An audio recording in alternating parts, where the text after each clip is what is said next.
Hello YouTube, Al here, and this week we're going to be taking a look at the Boss Metal Zone. So this pedal is very famous on the internet, or infamous depending on your point of view. It's called by many people the worst pedal in the world, and quite frankly I can see where they're coming from, but I think they're wrong. I think this pedal has a massive range of EQ. So it's got 4 concentric knobs. It's got the low end there and the high end here, and then sort of lower mids there and sort of upper mids there. It's a very powerful EQ section, and it's very easy to tweak yourself, kind of out of a good tone really, because the knobs are very twitchy. If you move the high end a little bit, it can go a bit too scooped sounding almost. If the mids are too high, it's very easy to get it sound a bit nasal, a bit Mick Ronson with a wah, quite boxy. So it's really balancing the mid-range and the high end, for me, more so than anything else. But once you've got that dialed in, these are the settings I use, by the way. Obviously it will differ with your amp and your guitar, but if you want something to start from rather than all straight up, then fair enough. That's what I was using. Yeah, there's nothing wrong with the sound of this pedal, the voicing of it, the gain structure. It sounds pretty good to me. It's a distortion, it's not an overdrive, so it's hard clipping. I think most distortions are probably hard clipping, but anyway, it's very aggressive, glassy, clear, very immediate, sort of very solid statey, if you know what I mean. It's a weird kind of distortion. I used to use a distortion pedal back in my old gigging band, Bad Mouthmen. I used the MXR dime distortion, and that was very much the same sort of thing. It was very immediate, very cutting, very thrashy, I suppose. I'm more into overdrives these days, which is smoother, and I don't know, just prefer it. But I wanted to give this a go because I don't mind distortion pedals, and seeing as I've only got one, the dime distortion, that I wasn't really using much, I figured, why not take a punt on the worst pedal in the world? How bad can it be? And you know what, I quite like this. I think it sounds pretty good. It's not a sound that I probably would use in isolation, purely because of the fact that I prefer overdrives, and I would probably pop this over the top for a lead boost or something like that, rather than have this as a rhythm tone. But that's just the way I use it for the sort of thing that I like to do. There's no reason why you couldn't use this for metal recording or stack it into a pedal. I've seen people pop it into the effects loop of an amp. I don't do that. But clearly there's a load of settings here that you can use, and a load of sounds that you can get out of it. Again, it depends on your gear and what you're going for. So, anyway, enough of my yakking, let's hear it. So the amp I'm using is my Motivator. We're going through the Marshall 412. This is my Charvel Model 2. Let's see if the Metal Zone does something that isn't metal.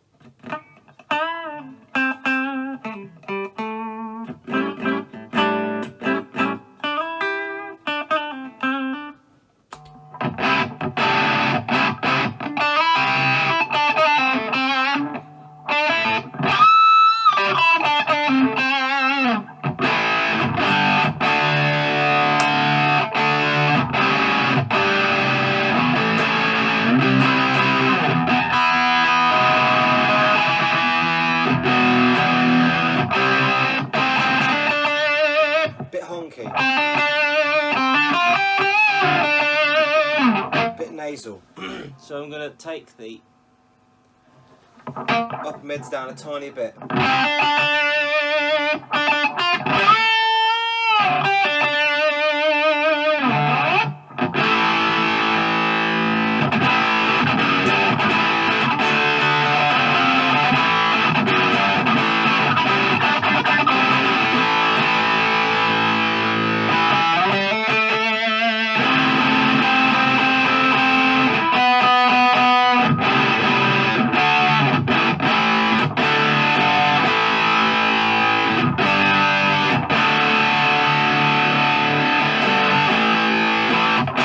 Bass down a tiny bit.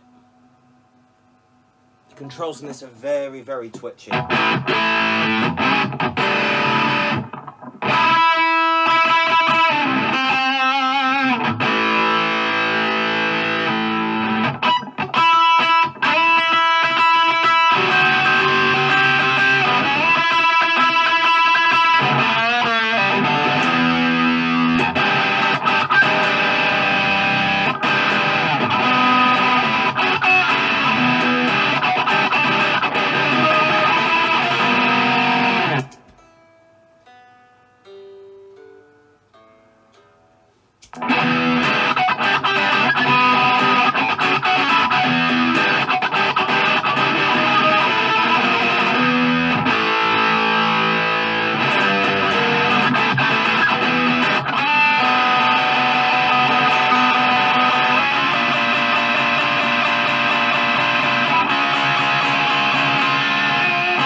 N' Roses. You get the point. Just again about halfway. I want to whack it down to about a quarter of the way up, just below.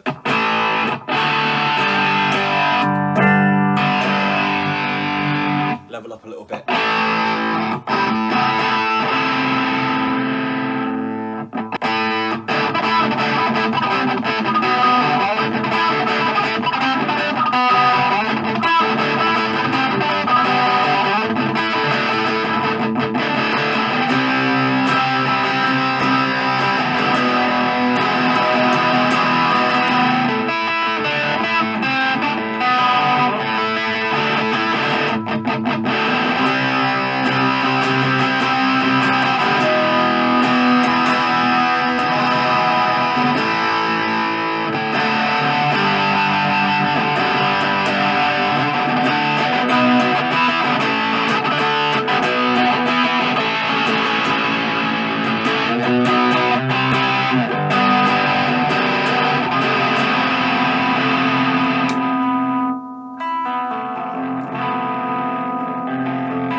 Still clean amp.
So the gain's always very, very aggressive.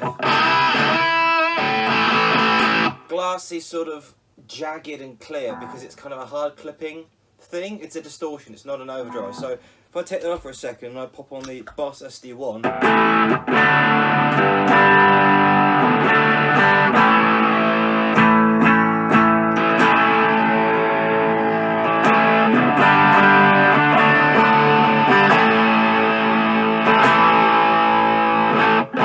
It's a lot smoother compared to the Metal Zone.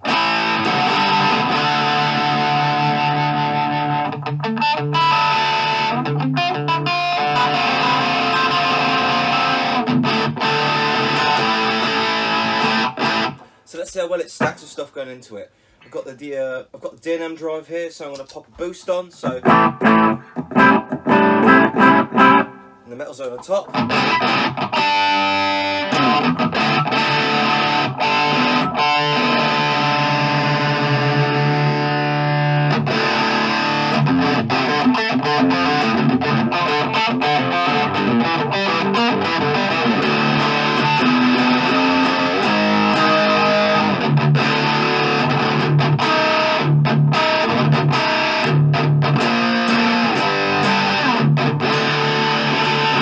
Take the boost off again.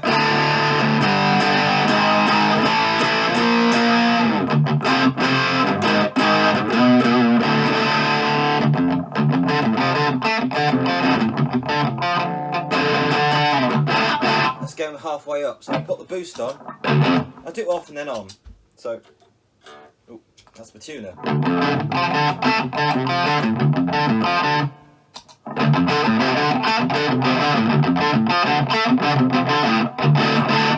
Makes it feel a little bit spongier, a little bit more overdrivey, a little bit more saturated, but not in a harsh way. I think it brings a sort of a roundness to it.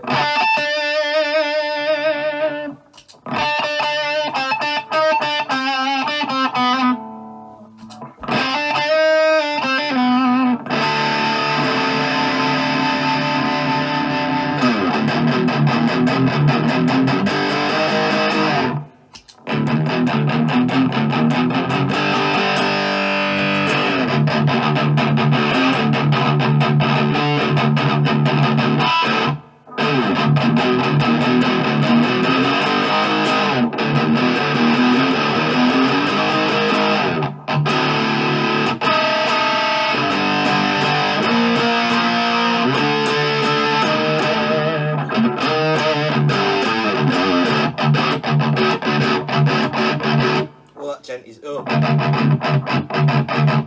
All that.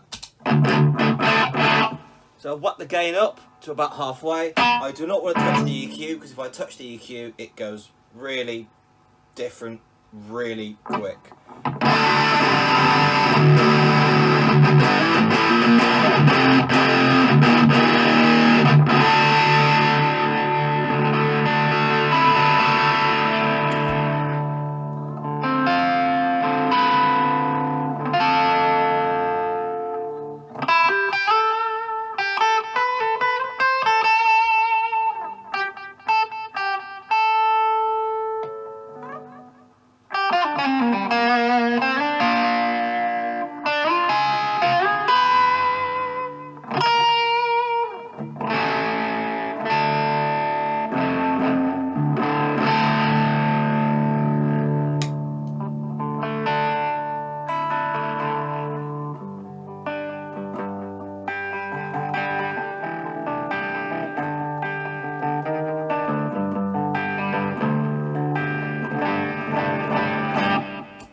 Cool. Clean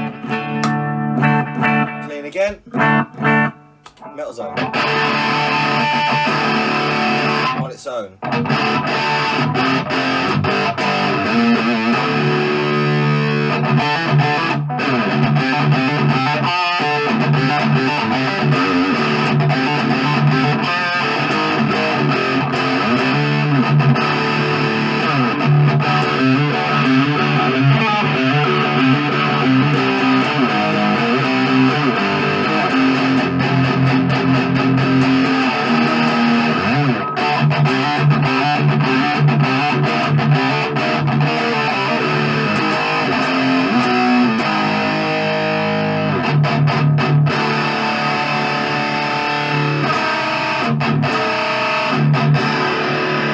Good start.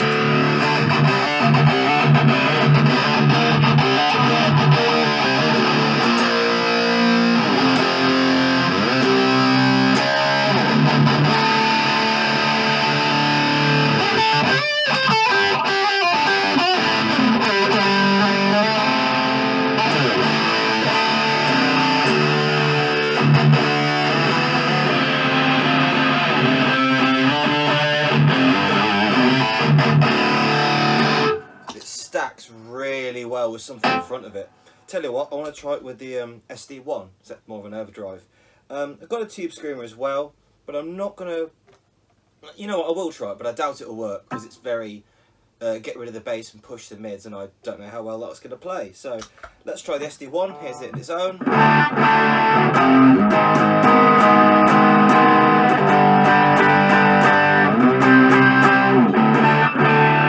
Metal zone on top.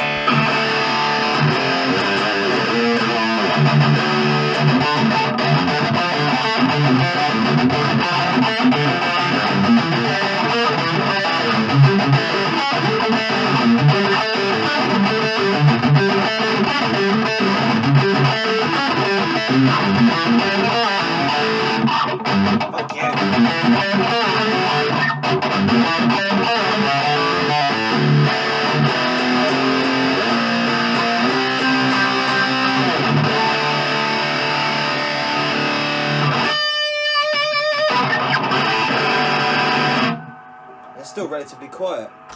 And yes, I can't play like Misha, but bugger off and giving it a go. It's a metal zone on its own. So, let's try the Tube Screamer just on its own. Even better if I set up the volume.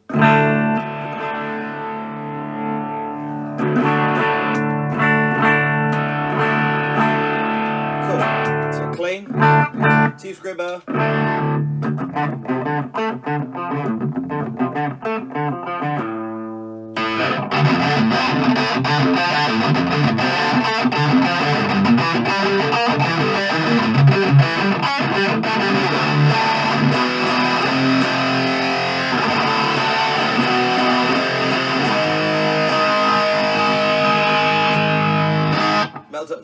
Metal zone on its own.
That's with Tube Screamer, that's with SD1 now.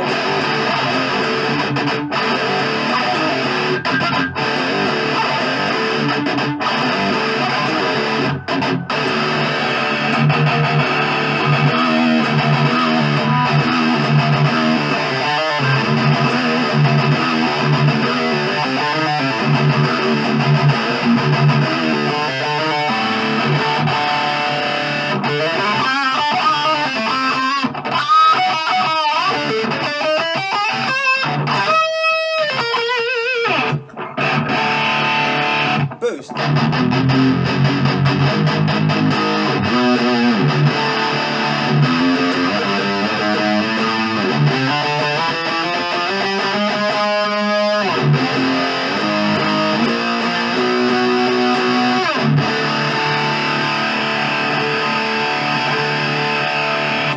Boost on its own. Clean.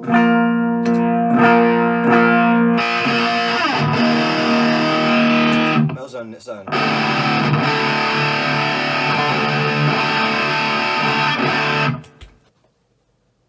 Well, there you have it. There's a quick look at the Metal Zone from Boss. I didn't really move the knobs much, maybe a little bit just to try and even out some irregularities in the EQ. As I said, it's very easy to get honky and nasal, which is quite surprising for a distortion pedal. I suppose my dime distortion I used is quite scooped. And that was kind of the voicing of the pedal, dime bag, that sort of thing. So yeah, it's kind of weird that it's easy to get it to be honky, and even then it's very clear and distortion-y. But there's clearly a hell of a lot of sound you can get out of it, and once I raised that high end a little bit, it really sort of blossomed and came out. I think this pedal's really good for stacking. I really like this with like a boost going into it, or the SD1 going into it.